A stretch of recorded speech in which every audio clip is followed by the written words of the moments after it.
Selamat pagi tuan-tuan dan puan-puan yang dihormati sekalian.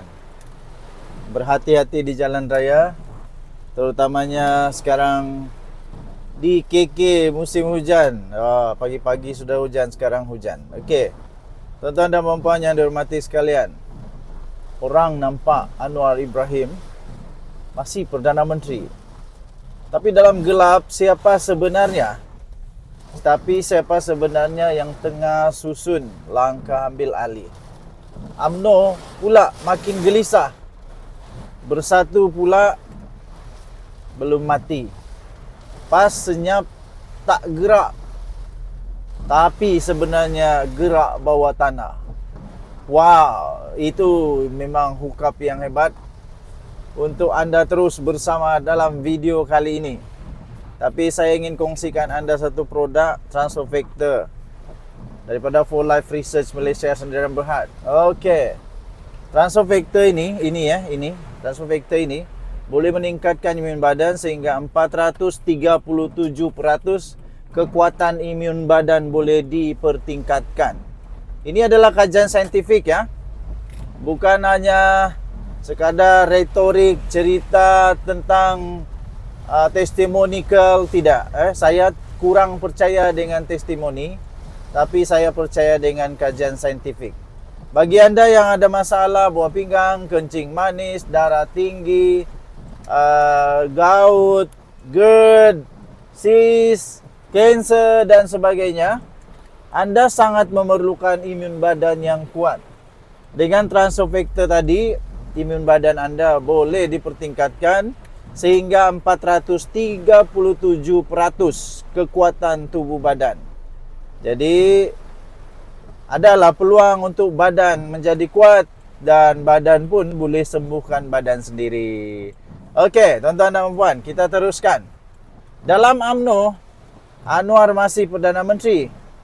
Tapi dalam gelap, siapa sebenarnya yang tengah susun? Yang tengah susun langkah nak ambil alih. Ini misteri dia lah. Ini misteri dia tuan-tuan dan puan. Dalam UMNO, Zahid nampak makin goyah. Akar umbi dah mula tak puas hati. Ada pula suara-suara mahukan pemimpin baru. Tapi siapa yang berani untuk langgar Zahid Hamidi? Dalam Bersatu pula, walaupun Muhyiddin Yassin letak jawatan presiden, jangan lupa orang macam Azmin Ali, Razid Jidin masih hidup politik. Jangan pandang rendah kepada mereka, tuan-tuan dan puan-puan.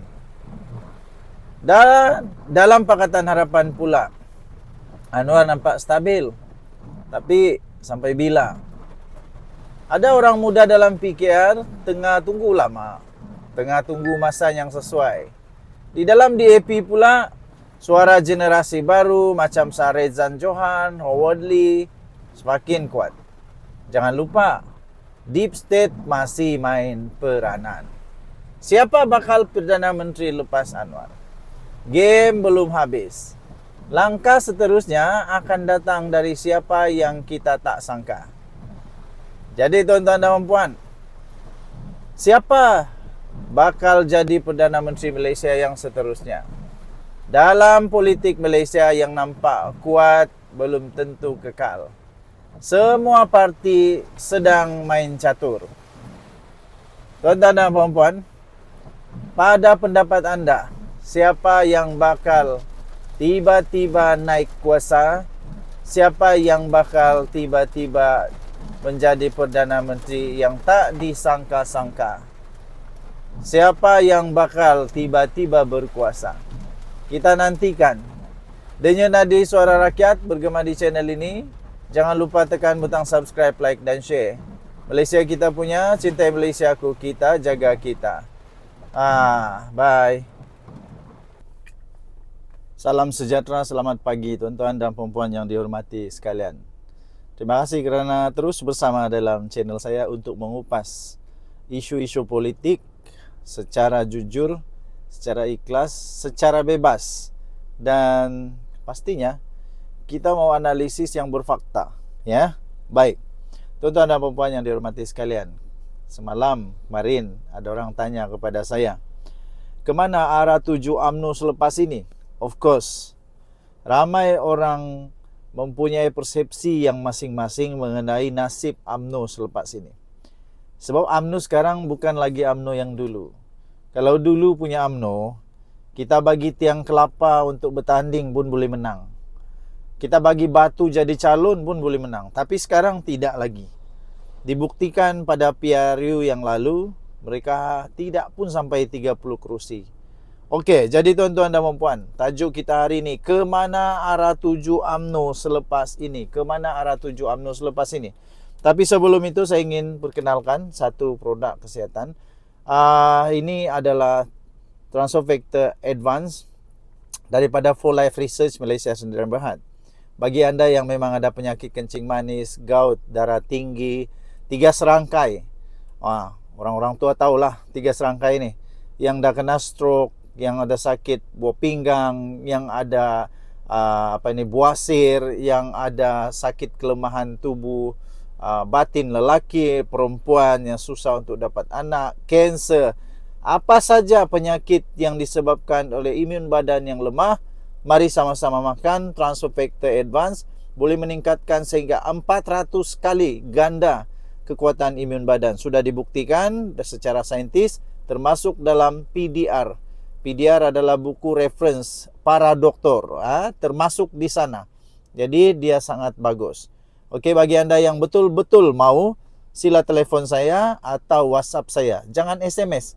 Kasih telefon atau WhatsApp di nombor ini. Transfer Factor Advance. Okey, baik. Kita teruskan. Kemana arah tuju UMNO selepas ini?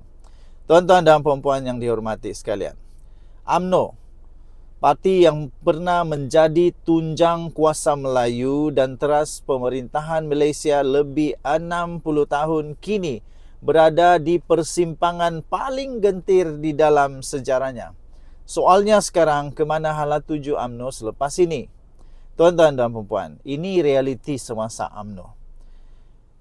UMNO kini sebahagian daripada kerajaan pimpinan Perdana Menteri Datuk Seri Anwar Ibrahim. Namun di sebalik kerjasama ini, sentimen akar umbi masih resah. UMNO yang dahulunya simbol kekuatan orang Melayu kini semakin hilang pengaruh di bawah tangan kuasa Bersatu dan PAS. Di PRN 2023, UMNO gagal memenangi hati rakyat, terutama golongan muda. Banyak kerusi tradisi mereka tumbang. Kenapa? Kerana rakyat melihat UMNO semakin jauh dari suara rakyat. Isu integriti, isu kepimpinan lama dan tiada naratif baru menjadi beban yang cukup berat untuk UMNO. Tuan-tuan dan puan-puan, mari kita lihat pula krisis kepimpinan dan dalaman. Tuan-tuan, Presiden UMNO Zahid Hamidi masih menjadi watak utama. Tetapi persoalannya, adakah beliau masih relevan? Ramai dalam parti sendiri mempersoalkan kepimpinan beliau, terutamanya selepas PRU 15. Tok Matasan ada karisma, tetapi dilihat terlalu berhati-hati. Ismail Sabri pula tidak dominan. Satu-satunya harapan untuk pemulihan bagi UMNO mungkin datang dari luar. Anda pasti terkejut, Khairi Jamaluddin ataupun Syaril Hamdan, jika mereka setuju bersedia untuk kembali dan diberi ruang. Tuan-tuan dan puan, jadi bagaimana jalan keluar UMNO? Apa yang UMNO perlu buat untuk bangkit? Pertama, tuan-tuan dan puan, UMNO perlu melakukan reformasi menyeluruh, bukan sekadar kosmetik. Pembersihan dalaman dari pemimpin, daripada pemimpin yang terpalit dengan kes rasuah dan naikkan pemimpin yang bersih dan progresif. Kedua, UMNO perlu kembali kepada suara rakyat. Jangan hanya retorik bangsa, tetapi realiti hidup rakyat. Kos sara hidup, pekerjaan, pendidikan anak-anak, buktikan UMNO bukan parti elit, tapi pembela sebenar orang Melayu. Ketiga, bina semula jaringan akar umbi dengan program yang nyata dan menyentuh kehidupan. Gandingan orang lama dengan muka baru sangat-sangat penting. Tradisi dan inovasi mesti seiring. Tuan-tuan dan puan, dengan itu UMNO masih belum mati. Tapi kalau ia mahu terus lena dalam mimpi yang lama, rakyat tidak akan menunggu. Masa depan UMNO terletak bukan pada sejarahnya, tapi pada keberanian melakukan perubahan sekarang. Rakyat sedang melihat. Soalnya sekarang UMNO sanggup berubah atau terus hilang? Kalau anda rasa UMNO masih ada harapan, komen di bawah. Dan jangan lupa untuk subscribe untuk analisis politik Malaysia yang berani dan bebas. Kita jumpa lagi. Bye-bye.